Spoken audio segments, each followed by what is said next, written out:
அனைவருக்கும் வணக்கம். புரட்டாசி மாதம் வளர்பிறை சஷ்டி எந்த தேதியில் வருது, முருகப்பெருமானை எப்படி எளிமையான முறையில் வழிபாடு செய்யலாம், கோவிலுக்கு எந்தெந்த பொருள் நம்ம வாங்கி கொடுக்கணும் அப்படிங்கிறத இந்த பதிவில் நம்ம பார்க்க போகிறோம். புரட்டாசி மாதம் வளர்பிறை சஷ்டி புரட்டாசி 12ஆம் தேதியும் ஞாயிற்றுக்கிழமை அன்று 28/9/2025 செப்டம்பர் மாதம் 28ஆம் தேதி நமக்கு வருது. இந்த வளர்பிறை சஷ்டிக்கு விரதம் இருந்து வழிபாடு செய்பவர்கள் குழந்தை பாக்கியத்திற்காக விரதம் இருந்து வழிபாடு செய்யலாம். நல்ல ஒரு வேலை கிடைக்கணும், நல்ல ஒரு வருமானம் நமக்கு கிடைக்கணும், தொழில் வச்சிருப்பவர்களுக்கு தொழில் நல்லா சிறப்பாக இருக்கணும், அப்படி இருப்பவர்களும் விரதம் இருந்து வழிபாடு செய்யலாம். இல்லை விரதம் இருக்க முடியல அப்படின்னா நீங்கள் விளக்கு மட்டும் ஏற்றி வைத்து வழிபாடு செய்யுங்க. சஷ்டிக்கு எத்தனை விளக்கு ஏற்றலாம் அப்படின்னா ஒரு விளக்கும் ஏற்றலாம், 6 விளக்கும் ஏற்றலாம், வெற்றிட தீபமும் நம்ம ஏற்றலாம். சட்கோண தீபம் ஏற்றுவது ரொம்ப சிறப்பு. அதாவது சரணபவ கோலம் போட்டு ஒவ்வொரு எழுத்துக்கிட்டையும் ஒவ்வொரு அகல் தீபம் ஏற்றி வைத்து நெய் தீபமாக ஏற்றி வைத்து வழிபாடு செய்வது ரொம்ப விசேஷமானதாக இருக்கும். அதில் நமக்கு முக்கியமாக இப்போ நீங்கள் ஒரு நல்ல ஒரு வேலை கிடைக்கணும் அப்படிங்கிறதுக்காக வழிபாடு செய்பவர்கள் கோதுமை தானியம் வைத்து நீங்கள் தீபம் ஏற்றுவது ரொம்ப நல்லது. ஏன்னா ஞாயிற்றுக்கிழமை நமக்கு சஷ்டி இருப்பதனால காலை 6 மணிலேருந்து 7 மணிக்குள்ளே முருகப்பெருமானுக்கு நீங்கள் ஒரு தாம்பாள தட்டில் சின்ன தட்டில் கூட கோதுமை தானியத்தை பரப்பி அதற்கு மேலே ஒரு அகல் தீபம் ஏற்றி வைத்து ஒரு அரசாங்க வேலைக்காகவும் அல்லது உங்களுக்கு பிடித்த மாதிரி ஒரு வேலை எந்த வேலையாக இருந்தாலும் சரி, நமக்கு அது பிடித்தமானதாக இருந்தால் நம்ம ரொம்ப சந்தோஷமாக இருப்போம் பார்த்தீங்களா. அதே போல் நம்மளுடைய மனதுக்கு பிடித்தமான வேலையாக இருந்தது அப்படின்னா அந்த வேலை நமக்கு கிடைக்கணும் அப்படிங்கிறதுக்காக நீங்கள் வழிபாடு செய்யும்போது உங்களுக்கு பிடித்தமான வேலை, பிடித்தமான போஸ்டிங்கோட உங்களுக்கு கிடைக்கும். கோதுமை தானிய தீபம் ஏற்றுவது ரொம்ப நல்லது இந்த வளர்பிறை சஷ்டிக்கு. அப்படி இல்லைன்னா துவரம் பருப்பு தீபம் நம்ம ஏற்றலாம், அதுவும் நம்ம நல்ல வேலைக்காக நம்ம ஏற்றலாம். கோதுமை தானியம் நமக்கு ஞாயிற்றுக்கிழமை இருப்பதனால சூரியனோட அருளும் கிடைப்பதற்காக இந்த தீபம் ஏற்றுவது ரொம்ப நல்லது. அது ஞாயிற்றுக்கிழமை காலை 6 to 7 ஏற்றுவது ரொம்ப ரொம்ப சிறப்பாக இருக்கும். ஏன்னா அப்போ தான் சூரிய ஹோரை நேரம். அந்த நேரத்தில் வழிபாடு செய்வது நமக்கு அவ்வளோ நன்மைகள் கொடுக்கும். நல்ல வேலை கிடைப்பவர்களும் வருமானம் வேண்டும் அப்படின்னு நினைப்பவர்களும் இந்த நேரத்தில் வழிபாடு செய்யுங்க, ரொம்ப நல்லது. இப்போ நம்ம பிரம்மமுகூர்த்த நேரத்துலையும் ஞாயிற்றுக்கிழமை வழிபாடு செய்யலாம். அதாவது வெற்றிலை தீபம் நீங்கள் ஏற்றணும் விருப்பப்பட்டீங்க அப்படின்னா வெற்றிலை தீபம் ஏற்றிக்கோங்க. அல்லது நீங்கள் மாவிளக்கு தீபம், அதாவது முருகருக்குன்னு உகந்த தீபம் பார்த்தீங்கன்னா மாவிளக்கு தீபம். அது எந்த மாவிளக்கு அப்படின்னா தினை மாவு மாவிளக்கு தீபம் தான் முருகனுக்கு உகந்த தீபம். நம்ம சஷ்டி அன்றெல்லாம் பார்த்தீங்கன்னா கிருத்திகை இந்த இது போன்ற நாட்களில் தினை மாவு மாவிளக்கு தீபம் ஏற்றுவது ரொம்ப நல்ல பலன் நமக்கு கிடைக்கும். 6 தீபமும் ஏற்றலாம், 2 தினை மாவு தீபமும் நம்ம ஏற்றலாம், ரொம்ப நல்லது.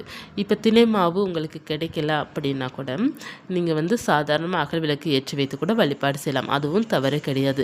அந்த தீபத்துக்கு ரொம்ப கொஞ்சம் சிறப்பு சொல்லப்பட்டிருக்குது, அவ்வளோதானே தவிர மற்றபடி நம்ம கிடைக்கிற தீபத்தை நம்ம ஏற்றி வைத்து வழிபாடு செய்யலாம். பாலும் தேனும் நைவேத்தியம் பண்ணலாம்.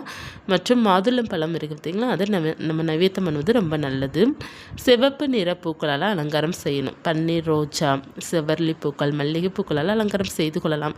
முக்கியமாக சிவப்பு நிற பூக்கள் அலங்காரம் செய்வது இன்னமும் சிறப்பாக இருக்கும். நமக்கு வளர்பிறை சஷ்டி ஞாயிற்றுக்கிழமை இருப்பதனால சிவப்பு கொஞ்சம் அதிகமாக பயன்படுத்துவது ரொம்ப நல்லது. அடுத்து நீங்கள் முருகன் கோவிலுக்கு ஞாயிற்றுக்கிழமை தினத்தன்று போகிறீங்க அப்படின்னா கட்டாயமாக சிவப்பு நிறப்பூக்கள் வாங்கிட்டு போங்க. அபிஷேகத்திற்கு நம்ம ஏதேனும் ஒரு பொருள் கட்டாயமாக வாங்கி கொடுப்பது ரொம்ப நல்லதுங்க. எத்தனையோ பொருள் இருக்குது, பால், தயிர், நம்ம சந்தனம், மஞ்சள், தேன், பஞ்சாமிர்தம், இளநீர் நிறையா இருக்குது. இல்லை நம்மளால் என்ன முடியுதோ பாலாவது நம்ம வாங்கி கொடுத்து அபிஷேகத்தில் நம்ம கலந்துக்கிட்டு நம்ம வழிபாடு செய்கிறோம் அப்படின்னா நமக்கு நல்ல மாற்றமும் இருக்கும், நல்ல பாசிட்டிவிட்டி இருக்கும். நம்ம வேண்டுதல் சீக்கிரமாக நிறைவேறும். ஒரு குறைஞ்சது நம்ம 6 வளர்பிறை சஷ்டிக்கு இந்த மாதிரி கலந்துட்டு வாங்கவே உங்களுக்கு நல்ல பலன் கிடைக்கும். முருகருக்கு தீபம் நீங்கள் கோவிலில் 6 தீபமும் ஏற்றலாம், அப்படி இல்லைன்னா 2 தீபம் கூட நீங்கள் ஏற்றி வைத்து வழிபாடு செய்துட்டு வரலாம். தாமரை தண்டு திரி கிடச்சிது அப்படின்னா தாமரை தண்டு திரியால் நீங்கள் தீபம் ஏற்றி வைத்து வழிபாடு செய்வது ரொம்ப நல்லது. இப்போ நீங்கள் விரதம் இருக்குன்னு நினைக்கிறீங்கன்னா நீங்கள் காலையில் சீக்கிரமாக எழுந்திரிச்சு குளிச்சுட்டு விரதம் இருக்க ஸ்டார்ட் பண்ணிவிட்டு நீங்கள் மாலை நேரம் விரதத்தை நிறைவே செய்து கொள்ளலாம். இப்போ ஞாயிற்றுக்கிழமை சஷ்டி வரதுனால நிறைய பேர் நான்வெஜ் எடுக்கிறவங்கலாம் பார்த்தீங்கன்னா சனிக்கிழமை மாலை கூட நீங்கள் சஷ்டிக்கு வழிபாடு செய்யலாம் மாலை நேரம். ஏன்னா நமக்கு சஷ்டி திதி பார்த்தீங்கன்னா சனிக்கிழமை நமக்கு ஒரு 11 மணிலேருந்து காலையில் நமக்கு ஸ்டார்ட் ஆகுது. ஞாயிற்றுக்கிழமை நமக்கு மதியத்தோடு நமக்கு நிறைவாகும். இப்போ ஞாயிற்றுக்கிழமை வழிபாடு வழிபாடு செய்ய முடியாதவர்களாக சனிக்கிழமை மாலை நீங்கள் வழிபாடு செய்துக்கோங்க. என்னை பொறுத்த வரைக்கும் நீங்கள் ஞாயிற்றுக்கிழமை காலை தாராளமாக வழிபாடு செய்யலாம். ஏன்னா நான்வெஜ் எடுத்தாலும் நீங்கள் காலை 9 மணிக்கு மேலே தான் எடுக்க போகிறீங்க. அதனால் நீங்கள் காலையில் கூட சிறப்பான பூஜையை பண்ணிக்கோங்க. விரதம் இருக்கிறவர்கள் மட்டும் நான்வெஜ் வந்து அந்த நாள் பழங்கக்கூடாது. ஏன்னா நம்ம விரதம் இருக்கிறோம் அப்படின்னா அந்த ஒரு நாள் ஃபுல்லாக நம்ம வந்து முருகனுக்காக வழிபாடு செய்கின்ற நாள். நீங்கள் சாதாரணமாக பூஜை பண்ணுறீங்க அப்படின்னா நீங்கள் காலையில் பிரம்ம முகூர்த்த நேரத்தில் நீங்கள் பூஜை செய்துட்டு அப்புறம் உங்களுடைய விருப்பப்படி நீங்கள் நான்வெஜ் வந்து பழங்கிக்கலாம். ஏன்னா நமக்கு சண்டே வருது இல்லையா, சண்டே வந்தாலே இது ஒரு பிரச்சனை நமக்கு. ஏன்னா இந்த நான்வெஜ் பிரச்சனை, அதாவது அசைவ பிரியர்களுக்கு மட்டும்தான் இது பிரச்சனை, மற்றவர்களுக்கு கிடையாது. சைவ சாப்பாடு சாப்பிட்றவங்களுக்கு ஒன்றும் பிரச்சனை இல்லை. அசைவம் சாப்பிட்றவங்களுக்கு, அதிகமாக சாப்பிட்றவங்களுக்கு வந்து இந்த மாதிரி ஞாயிற்றுக்கிழமை வருவது வந்து ரொம்ப கஷ்டமாக இருக்கும். பழங்குறவங்க, அதாவது நான்வெஜ் பழங்குறவங்க வந்து காலையிலே பூஜை பண்ணிக்கோங்க, ரொம்ப நல்லது. முடிந்த அளவுக்கு பார்த்தீங்கன்னா முருகனை வந்து வழிபாடு செய்யும் பக்தர்கள் முடிந்த அளவுக்கு அவாய்ட் பண்ணுவது ரொம்ப நல்லது. சுச்சுவேஷன் சரியில்லை, எங்கள் வீட்டில் இருக்கிறவங்க கேட்க மாட்டாங்க அப்படிங்கிறவங்க இருக்கிறீங்க நிறைய பேர். அந்த மாதிரி இருக்கிறவங்க நீங்கள் காலையில் பூஜை செய்துட்டு பூஜை ரூமை வந்து க்ளோஸ் பண்ணிவிட்டு பிறகு நீங்கள் வந்து உங்களுடைய இஷ்டம் போல் நீங்கள் நான்வெஜ் பழங்கிக்கலாம்.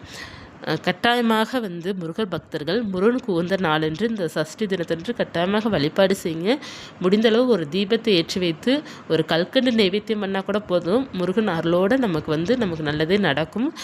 சஷ்டி கவசம் முடிந்தால் படிங்க. ஏன்னா சஷ்டி தினத்தன்று சஷ்டி கவசம் படிப்பது ரொம்ப நல்லது.